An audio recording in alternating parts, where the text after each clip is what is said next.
going on there, YouTube? This is SCL0320 representing JVS. I'm going to do a spoiler review, which would be probably the shortest spoiler review I've ever done, of 1159, the 18th episode of the 4th season of The Arrow. Okay? There's complete spoilers in this, alright? If you've not seen the episode, take this, put it in the watch later, come back to it. I'm about to go in right now. So, the whole setup of this episode was two different things. It was Diggle's brother has been compromised, we know from last episode, and basically he's put in this situation now. He's interwoven into the team, and he's literally dissecting them in a certain different way. Like, he knows everything about them, and Diggle is gung-ho to believe in him. Oliver's not. He's on the other side of that fence.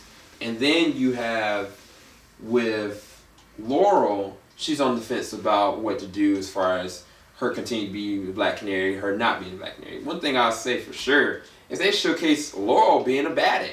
Like, she's now able to fight and defend herself. Now she's able to be the Black Canary that we see her to be. Now she's actually showing promise versus being lackluster in her performance on the action side. And I don't understand that. That's the thing that really pisses me off, is the fact that this character who's supposed to be the Black Canary, with the mask or not, like, is supposed to be able to defend herself, able to do this, able to do that, and now just this episode you choose to actually show her combat ability. That sequence with her and Thea, they were going in, and I was like, this is the best I've seen Laurel fight since the first season when she defended what is the other guy's name? I forgot. Oliver and his friend, and she was just kicking butt. I was like, this is the best she's fought since then. And I was like, okay, what's gonna happen? Turns out, Darhk's got a really bad attitude towards the way that Laurel basically prosecuted against him,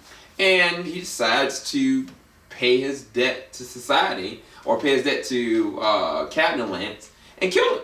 Like, Oliver, he tried to fight it off. He did fight it off. He got an arrow off. He caught the arrow. By this time, he already has his powers. Now, that whole process with the whole powers bit, I thought that was really cheesy and campy. And that's the reason why I detracted my episode rating from it being a more higher rating to 8.5 out of 10. I was like, dude, I don't really care about this totem or whatever the heck is going on. I mean, when they had John Constantine up there, that was one thing. But this thing, I really couldn't feel it. Not just that, even with Malcolm, you know, making the decisions that he's making. I mean, no, he's not going to kill his daughter, but it's like, at what cost are you doing all this? You don't even have to do this necessarily.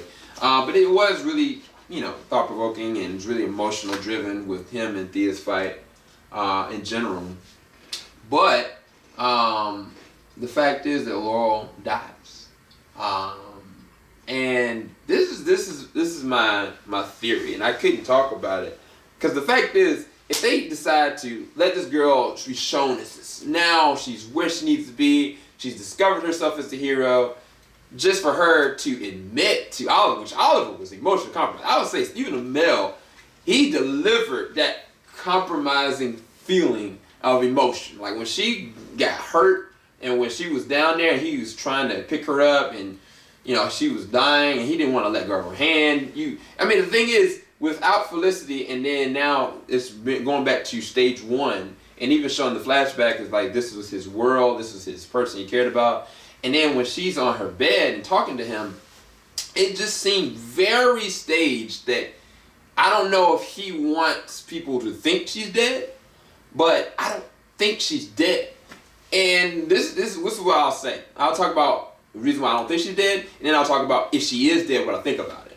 The reason why I don't think she's dead is because the way that they talk, and they start having this weird conversation that you can't hear. The last thing she says, I want you to make a promise to you. But before she even talks about that, she says to him, I know you found Felicity, I know I'm not your soulmate, but, you know what I'm saying, like, you are mine, basically. Like, I love you. Like, I was like, dang. You know what I'm saying? Like, I mean, you could assess that, but, I mean, yeah, she hasn't been with anybody else, but I was like, that caught me right in the feels, and Stephen Amell played it perfectly, because even after her death, like, he was emotionally compromised. Now, I think that he would have been worse if she would have really died.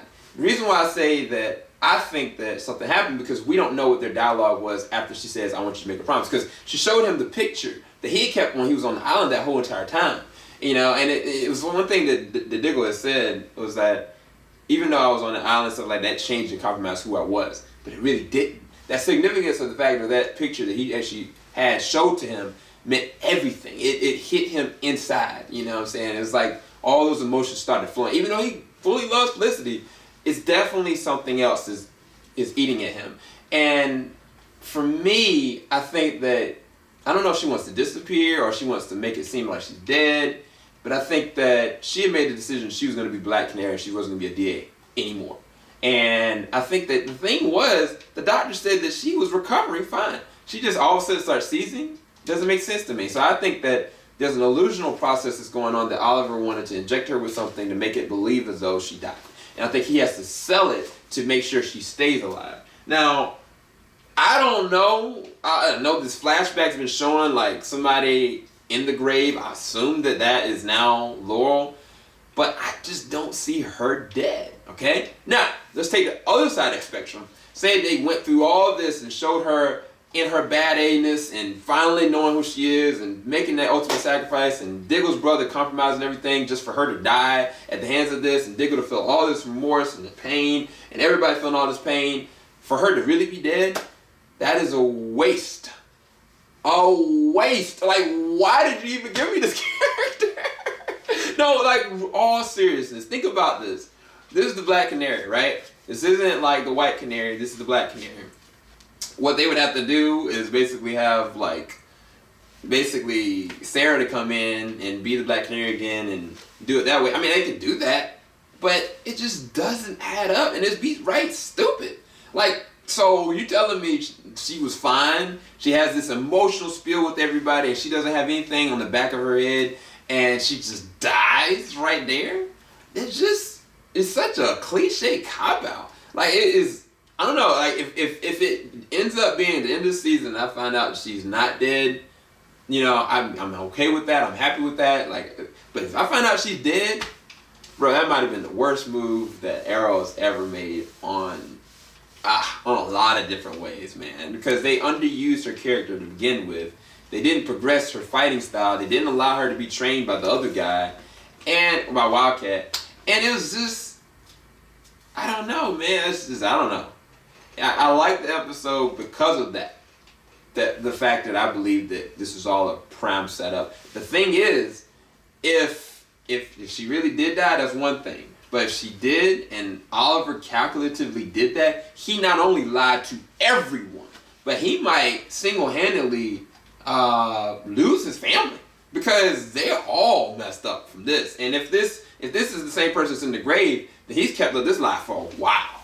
And I mean, shoot, this is worse than him keeping his son a secret. Like, dude, there's no redemption for this. If she really is dead, like, he will have no one else but her. So I don't know. Let me know in the comment section below what y'all thought, if she's dead or not. What do you think about my theory? Keep it locked. JVS, we ain't gonna stop. I'll talk to y'all soon. Peace.